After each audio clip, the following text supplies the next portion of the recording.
Okay, hello, hello. We are back with some of our theater and dance faculty to talk about the 2021, 22. Wait, is that right? 2021, 22.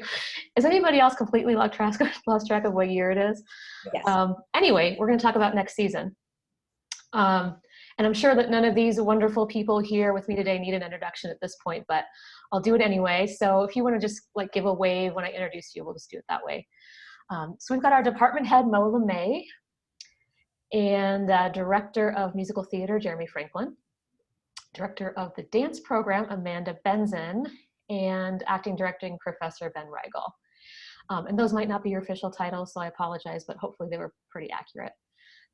So before we get into the next season, I just want to give us a few minutes to reflect on the extraordinary thing that you all pulled off this past season, which is 6 shows, some virtual, some live, nothing canceled, in a year when a lot of theaters weren't able to do much at all. So I'm going to let anybody jump in on this, but do you just want to reflect on what that experience was like for you and your students and how it feels now that you're on the other side of it? Well, I'll start. I think it was both wonderful and terrible and exhausting. And I'm really glad that we did it for, both ourselves as well as the students. I think it's an invaluable experience to be able to be in person. So to have our classes be mostly in person throughout the semester, which made our rehearsals mostly in person.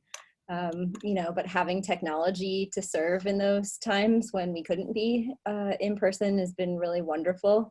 It was stressful and it was difficult, but we did it, and we did it really well and with grace. So I'm proud of us. We survived. We all might look a little worse for the wear, but that's why I was wondering what year it was. Yeah. What year is it? I'm not sure. It's been a few. Yeah. Anything to add? Yeah, go ahead, Jeremy. If you hadn't asked going into finals week, I'd probably have a better answer. My answer now is exhausting. I'm sure I'll have a much better answer in 2 weeks, but I concur with everything Amanda said. I think one of the big takeaways is going to be that this was the year of problem solving, and I think it was cool for students to have to develop skills that were peripheral or or secondary skills to what they would normally be working on. But because we had, different ways of doing things, we got students on camera right away. And that was the first time on camera for a lot of them. We did voice work, working in masks in a traditional way, doing another but then taking the masks away at the end. And then of course doing another show where the set was all set up in a COVID manner. I mean, it was a really, I think the students will look back on this as I know we will. Once the pain of it is worn away, we'll look back and realize we developed a lot of skills during all of this time, I think. Mm-hmm.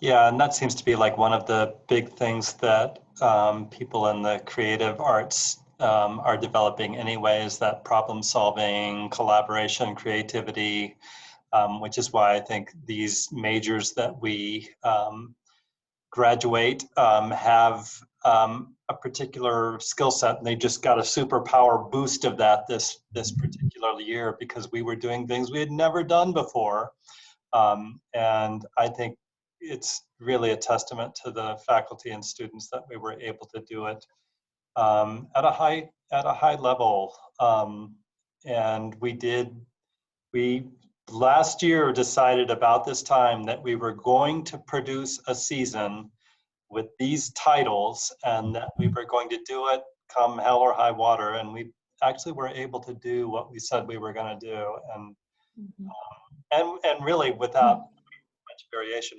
we did all of the performances live that we said we were going to do. We streamed the things we said we were going to do. And so I do think once we have a chance to rest, we can feel pretty satisfied about what happened. Mm-hmm. Yeah, so last year's theme was Suit Up, which we picked before any of this happened, but in retrospect seemed fairly accurate, that idea of having to kind of buck up, get the armor on for a difficult time, and literally mask up. And so now we're moving into Show Up. So Mo, can you talk about what we mean by that as our season theme and the mood you're trying to evoke with that idea and with next season? And then I'll go around and ask you about specific shows, but what is Show Up as a theme?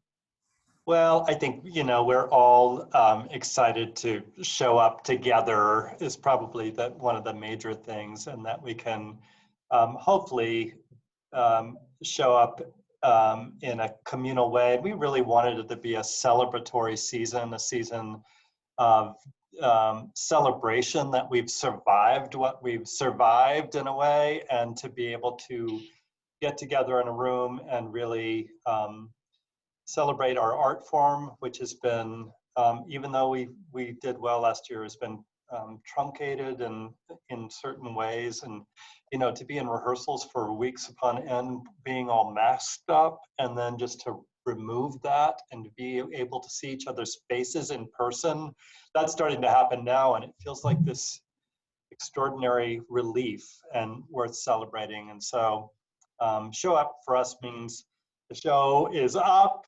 We want you to show up. We want to gather in rooms together like we've done before and have a big party. Yeah, it's exciting. So that takes us to our first show of the season. Jeremy, do you want to tell us what that is and why it was chosen to start off the season? Yeah, we're going to open the season with Stephen Schwartz and John Trebelak's Godspell. Godspell was written in 1972 and is a collection of the parables told by Jesus in the book of Matthew. And it's really about the building of a community. I was just recently talking with some students who are working on research papers connecting Godspell to the history of musical theater, and talking about both Schwartz and Trebelak wrote extensively about that the purpose of Godspell is to talk about the community that develops around the central character Jesus, and how that community then continues to thrive beyond the death and resurrection. And so it seems like a really fitting story and show to start off the season of showing up, because it is about building community, and I think it is for bringing in our community and trying to bring us back together in the same room to celebrate. Mm-hmm. Yeah, it seems like it would be really kind of set the stage for that exuberant feeling that we want to have this year for our audience to have in coming back. Yeah, and the songs themselves are so exuberant for the majority, and there's a certain amount of nostalgia for a lot of people with that show. I have a lot of nostalgia with the show, and I'm really looking forward to kind of taking a new look at it and experiencing it a new way after this last year. And it's been about, I think I did the math the other day, I think it's about 18 years since the last time I was involved with the production of it. And just looking at it and seeing it completely different as a much older man than I was back then, a much older man than I was a year ago. So yeah, I think it's really about building community, and hopefully that's what it does for our audience and our community as well. Mm-hmm. Okay, so I'm going to toss it next to Ben. And Ben, I think you're directing the next show, which is? The second show in our season is the 1937 farce Room Service by John Murray and Alan Barretts. Again, this was an American farce in the tradition of the 1930s screwball comedies. It's a fast-talking, chaotic farce that it's funny when just a second ago, right before I started talking, I realized there's a very clear connection between this show and our situation too. The show is about a Broadway producer who is penniless and holed up in a hotel that his brother-in-law runs, and along with 27 members of a cast of a show he's trying to get produced, and he has no money. He can't continue with the show, and he's about to get kicked out of the hotel. And the play is about his efforts to stay in the hotel while trying to secure a backer. And I just realized how appropriate it is, and maybe I was thinking of this in a subconscious way, but what the show is about trying to get a play up against all odds. Which does feel a little like the world we've been living in, only in this case, there is absolutely nothing serious about it. There isn't a serious note in the play. If you're a fan of 1930s screwball comedies, this is going to be your play. This comes from that same sort of tradition as Bringing Up Baby and His Girl Friday and 20th Century and Front Page and all of those shows. And so what I think the other thing I just want to mention about it is the Marx Brothers connection. So this is a play written in 1937, performed on Broadway for over a year. And then RKO, the movie studio, bought the rights to the screenplay, or bought the rights to make it into a screenplay for an astronomical amount of money at the time. And it was retooled to fit the Marx Brothers. So the Marx Brothers were put into the 3 lead roles, and they didn't need to do much retooling. And I think that's one of the things that attracts me to this show. I love all kinds of comedy, but I really love a comedy where the protagonists are the instigators of the chaos, and that's what I really like about this play. It's not the kind of comedy where you watch somebody who is at the mercy of the world and is suffering, and that can be very, very funny too.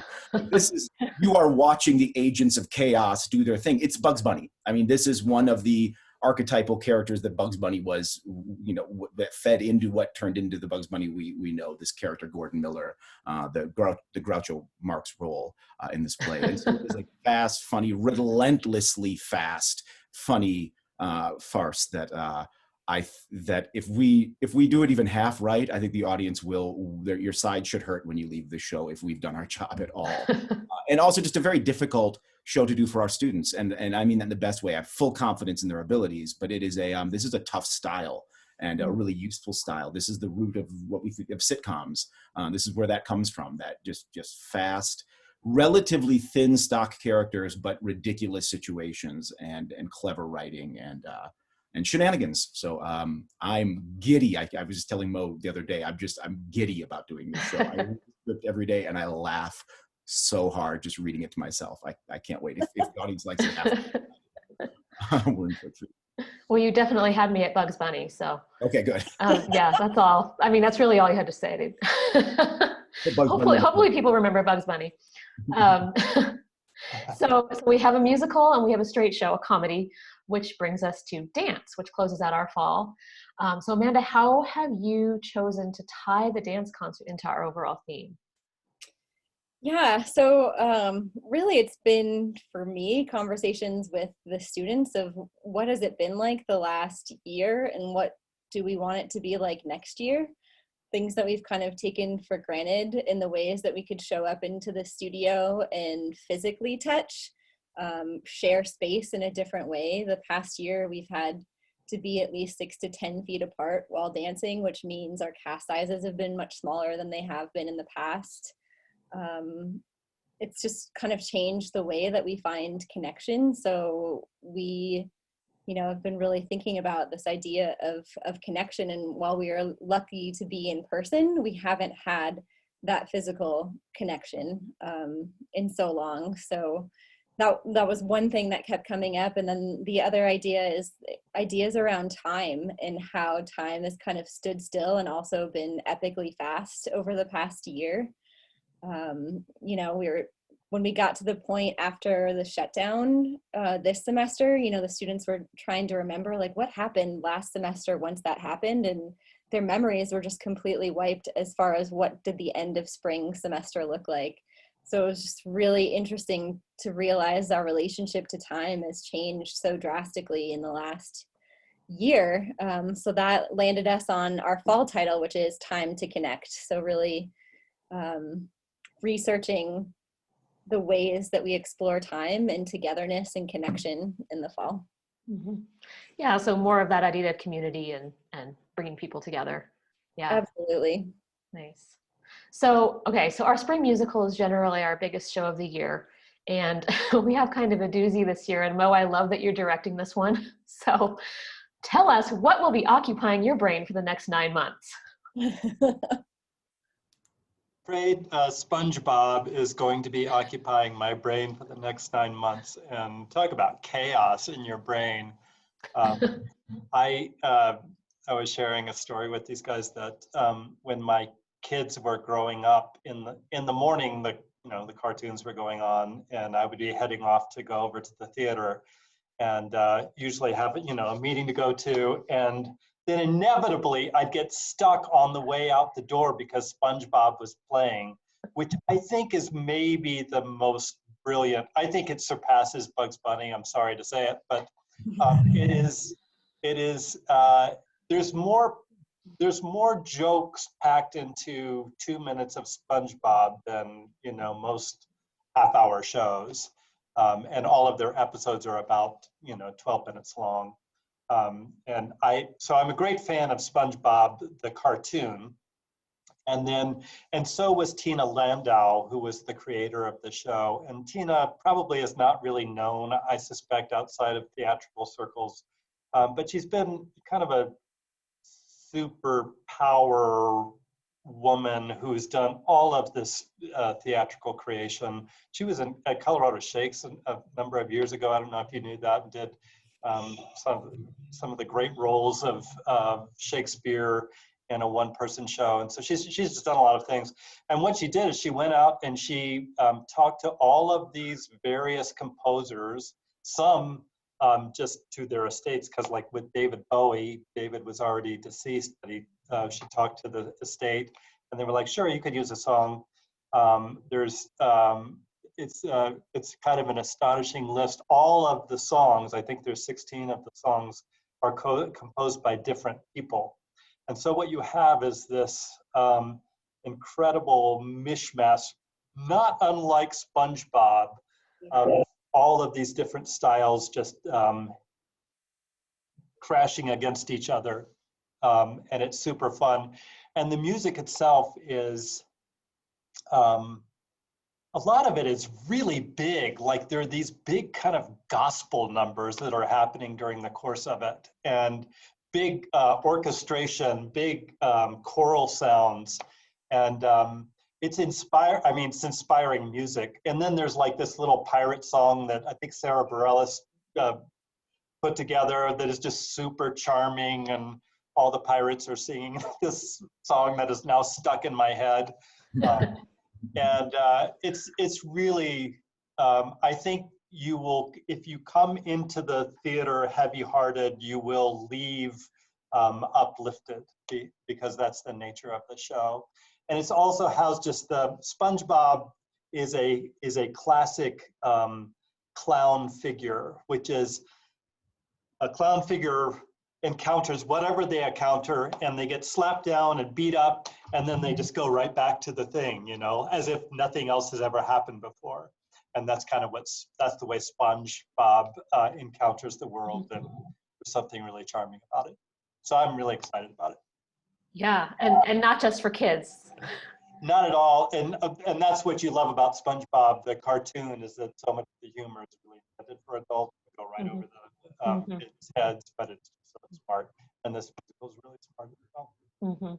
And then of course we will also be bringing in school kids to see SpongeBob, and we're really looking forward to having kids back on campus and performing for them live, because that energy has really been missed.